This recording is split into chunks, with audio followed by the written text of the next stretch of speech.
Bom dia, meus amados, a graça e a paz do Senhor.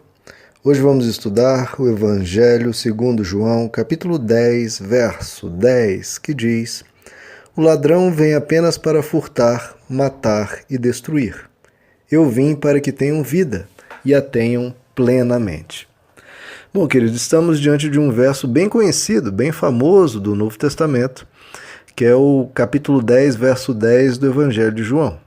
É um texto bem conhecido. E hoje vamos explorar a primeira metade, que diz: O ladrão vem apenas para furtar, matar e destruir.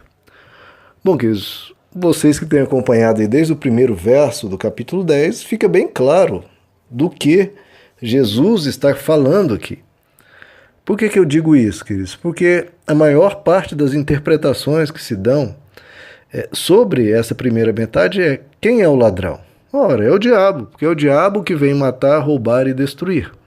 E é verdade, completamente verdade, que isso é uma expressão da ação dele, né? O diabo são essas três coisas que ele faz continuamente, né? Roubar, matar e destruir. Mas apesar dele fazer isso, não é aqui sobre o que Jesus está falando. Isso é bem nítido, nós que estamos explorando desde o primeiro verso. Sobre o que Jesus está falando? Eu nem preciso explicar, qualquer um que tenha acompanhado sabe. Está falando daqueles que são ladrões e salteadores, que entram na igreja, que entram nas religiões para enganar, para explorar.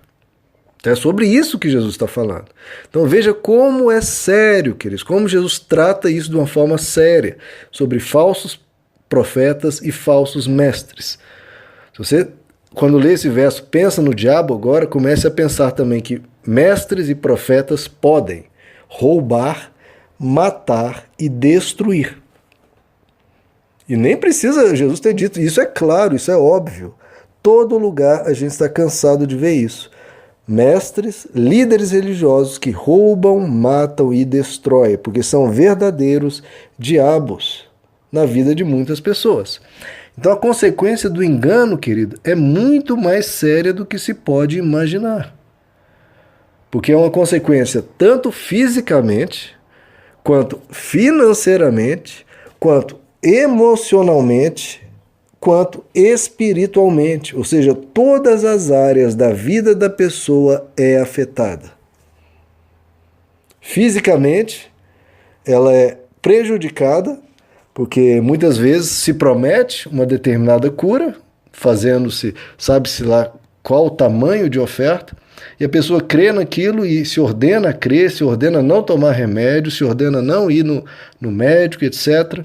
E a pessoa só tem o quadro dela piorado ou pode vir a falecimento por causa da irresponsabilidade. Algumas seitas proíbem até a transfusão de sangue.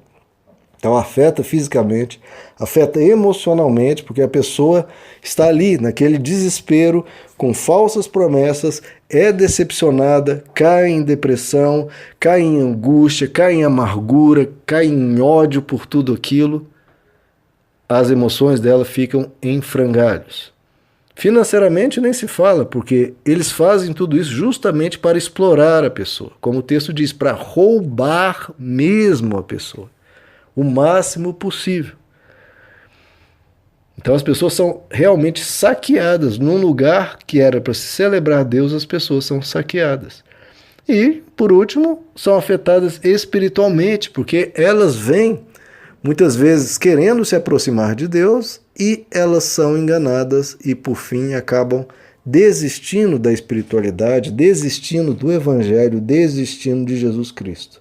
O que é um horror, né, queridos? Jesus não pode ser cúmplice do engano. Ele não pode ser cúmplice da mentira.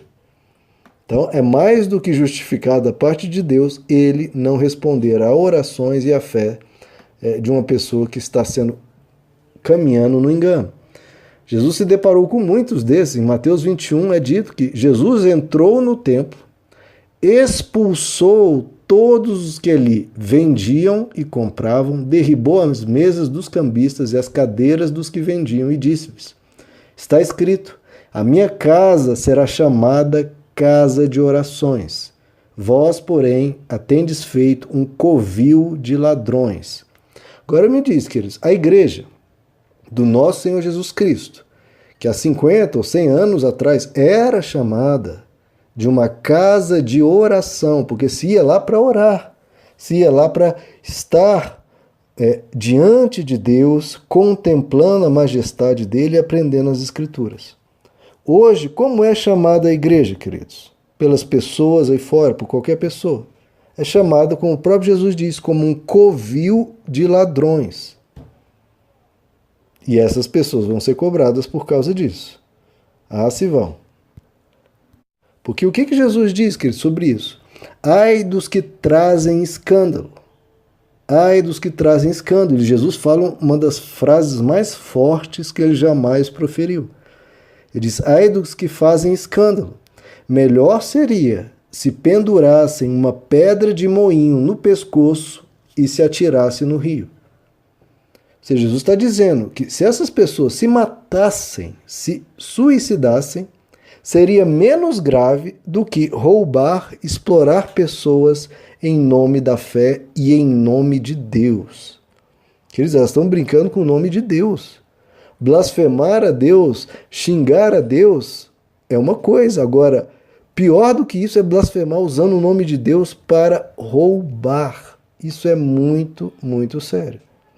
Muitos veem a fé como uma forma de lucro. 2 Pedro capítulo 2, o apóstolo Pedro diz, esses movidos pela ganância, com palavras fingidas, farão de vocês negócio, a condenação dos quais não tardará. Então, queridos, roubar, um ladrão que vai ali na rua e rouba um carro, isso é algo grave, é algo péssimo.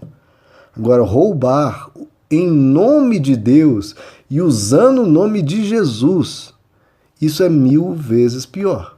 Mas 1000 vezes pior, queridos. Então, se alguém acha que um ladrão está bem complicado com Deus, imagina esses que roubam dizendo, olha, é Deus que me disse, eu estou aqui em nome de Deus, eu sou um ungido do Senhor, e estão roubando. Ah, esses não perdem por esperar. Em Mateus 23, Jesus diz, ai de vós, escribas e fariseus hipócritas, porque devorais, saqueais as casas das viúvas e sob pretexto fazeis longas orações. Será que uma longa oração vai cobrir essa maldade? Jesus diz, por isso recebereis maior condenação. Então esses vão receber a maior condenação, queridos. Não tem o que fazer, Deus não vai ficar inerte diante disso. Em Romanos 2, o apóstolo Paulo diz, vocês que ensinam a não roubar, roubam? Olha como é sério, queridos. Aqueles ali que estão pregando, olha, não roubem, sejam honestos, estão sendo desonestos. E a conclusão que muitos dizem, essas pessoas que fazem esse tipo de coisa, ou estão muito enganados pela liderança que tiver, ou são ateus. Porque para uma pessoa usar o nome de Deus para roubar e para enganar, só mesmo sendo ateu, porque não dá para crer em Deus e fazer aquilo achando que vai estar tudo bem. Então, queridos, tenha cuidado. Todos esses alertas de Jesus é para o nosso, para a nossa proteção, e para que tenhamos cuidado, porque se não tiver cuidado, o ladrão vem apenas para roubar, matar e destruir. Imagine, você diante de algumas lideranças, você só tem 3 opções, ser roubada, ser morta ou ser destruída. Então, quando a gente vê uma pessoa indo para um determinado lugar, ore por ela, aconselhe ela, ajude ela, mostre as Escrituras, queridos, porque o destino dela, porque veja, o ladrão vem apenas, ainda deixa bem claro, é só isso que ele faz. Imagina, essa pessoa, ela será roubada ou morta ou destruída. Morta aí pode ser espiritualmente, emocionalmente, cair numa depressão, etc. E destruída, queridos. Veja só que coisa triste.